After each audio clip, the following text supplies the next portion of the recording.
Hello and welcome to yesterday's Airlines.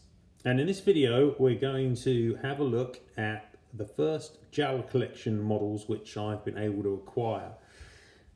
Now obviously recently I talked about a new brand, Jet Hut, which is at least in theory going to be coming on the scene soon with some low cost 400 scale models. And very soon after I published it became evident that what Jet Hut had initially sent me and what they were making was actually connected with the series of models made for a Japanese magazine series called the JAL Collection and published by diecastcollector. There's also an Aeroflot version of it as well, though there's a lot less models in it.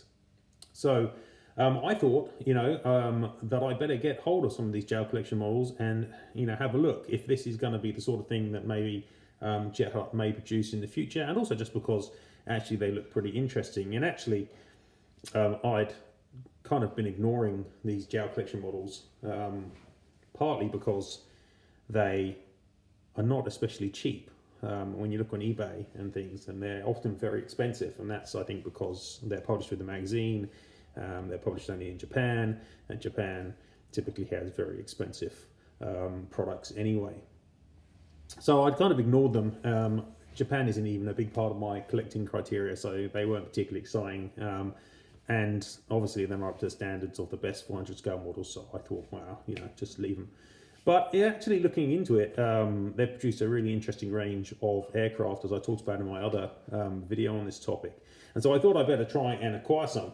And in the end, I've managed to get hold of a selection of the releases, not all of them certainly, because they've been over 30, but I managed to pick up 10 or 12 or so. They haven't all arrived, but I just got my very first box from China because they come via Taobao, the Chinese kind of Amazon style site. If you look hard, you can just about find some of these models on there. They're advertised as being foreign trade, and they're actually retailing on Taobao for not very much at all. They're under or around the kind of 100 RMB kind of mark, which is pretty cheap, around kind of 15-16 US dollars. So they're not overly expensive, but they actually are pretty difficult to find. Anyway, so in this video I'm just going to take a quick look through the models that have just arrived, and I'm not going to take out the boxes in this one, but I just want to show you what has arrived. And in the coming weeks I'll be taking a look at some of these models in more detail and kind of get a better idea about what the JAL Collection models are like, and perhaps if that gives an idea about what Jet Hut may be producing in the future, that kind of quality.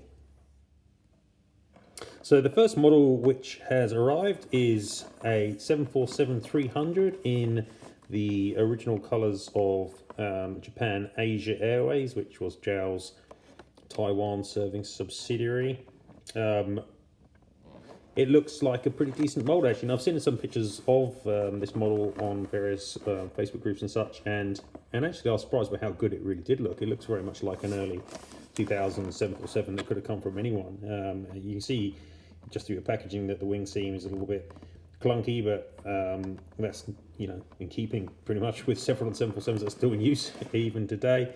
Overall, it's looking like a pretty good looking model. I'm quite excited to get this one out of the packaging. And as you can see, all the packaging for these models comes in this slightly annoying vacuum formed, once you've opened it you can never close it again kind of packaging, which I guess goes with the cheap price point that the models kind of have. But nonetheless, the model itself is looking really good. I'm really quite excited to get this one out and actually compare it to some of my other 747s. So the first one, yep, Japan Asia 747-300. Actually 100, sorry. It's not a 300, it's a 100. So that's the first one. Next model up is a Silver Bullet style JAL Cargo 767. Again, this is another model that I was quite interested in getting hold of, not because I particularly am interested in the model itself, but because I really wanted to see how this diagostini / Jet Hut version of the 767 compares to the Gemini jcwings and the Phoenix 767s. And to be honest, again, much like with the 747, it actually, without getting close to, the model and getting really detailed, first off, impressions are that it's actually looking pretty decent, and broadly in line with the sort of older 767 molds that exist on the market at the moment still. So that one will be interesting again to get a look at. Next up, now this one is especially exciting and the hardest to find. In fact, the releases, the ones that I was most excited to try and get hold of were the Japan Air Systems and the Toa Domestic MD-80s, MD-90s, and I was almost entirely unsuccessful, and this is the only one I was able to find. But this MD-90, not only is the print finishing look really crisp, but the mold looks really nice. So this one, could easily, I think, fit in anyone's collection alongside most models, and it looks pretty great. So really, really pleased that I was able to pick this one up, and super excited to be able to get this one out of the box and have a look at it. In fact, so far, just from the first off, I'd go so far as to say this looks better than the ones that actually have been produced in Japan Air Systems in 400 scale, which I think are on the Phoenix mold. So that one's especially good. Next up is a 737. Again, not a model that I was overly excited to get for the airline, though it's quite an interesting livery, this kind of blue whale shark scheme.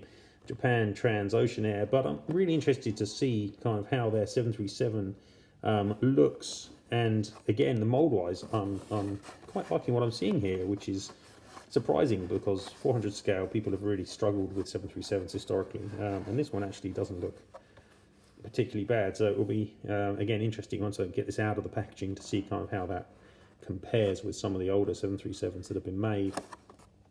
Okay, and next up we've got some twin packs. When the magazine produces smaller aircraft, they do so in these twin packs, and you get two models for the price of one. And the first one up is a pair of 737-400s. And, much like the others, again, I'm looking at these out of the, in the box, and they actually look pretty good. And they're both, again, smaller Japanese Airlines, Japan Transocean again, but also Southwest Airlines, which is what was rebranded as JTA, I believe. They both look, again, pretty sweet. I mean, one of the interesting things is we'll see how the nose gear and the undercarriage compares, but actually, even though people have talked a lot about the size of the nose gear being a bit too big, these ones actually don't look too bad. I mean, they're not tiny, but at the same time, a lot of 737s have rather large gear in 400 scale. I don't think these ones are particularly out of line with that, so that'll be interesting.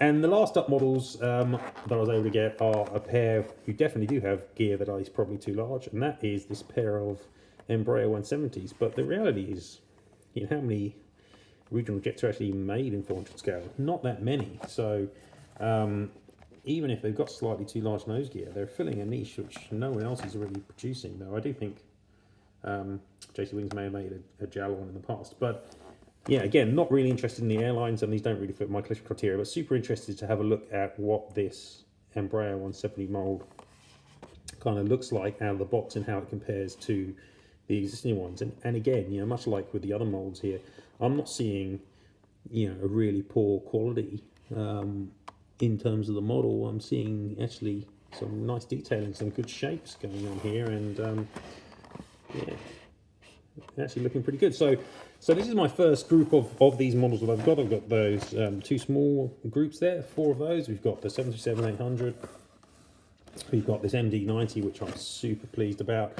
We've got 767-300, and last up we've got that 747, which I stupidly couldn't tell was a 100 rather than 300. Yeah, a really interesting collection of these JAL collection models, which I'm really keen to get out of the boxes and take a closer look at. So I will be doing that in the next few weeks or so. Check out the website. I might do some YouTube videos too. Check out my Instagram. Check out all the usual channels, Facebook and so on, to see kind of what I can find out and what I think of these models. There are going to be more coming as well. I've got some others on order. I think I've got a DC-861. I think I've got a 777 as well. So there are definitely some other diagostini models coming. Oh yeah, I also got hold of a NAMPS called YS11, which is another twin pack, and one I was getting really keen to get hold of. What I haven't been able to get hold of is the Japan Air System A300, which is super annoying because that looks like a really nice model. I can get a JAL one, but I'm not as interested in that. So I might have to settle for getting the JAL one if I can't get the Japan Air System one. But I would love to be able to get hold of that because that would fit really nicely at the collection. Anyway, this has been probably a longer video than I thought it was going to be, but regardless, if you don't mind me prattling on, I'm really keen on these models. They look really good. It's a shame they come in this kind of blister packaging, but otherwise they're looking pretty decent for the price point, which, as I said, was very low on Taobao. You were looking at 1/3 the price of most Phoenix or NG releases on the Chinese sites there. So yeah, they look like for that sort of price they're good value, and it will be interesting to see how they compare with older molds and even some of the newer molds that exist for the same types in 400 scale. Anyway, thank you very much, guys. As always, see you in the next video.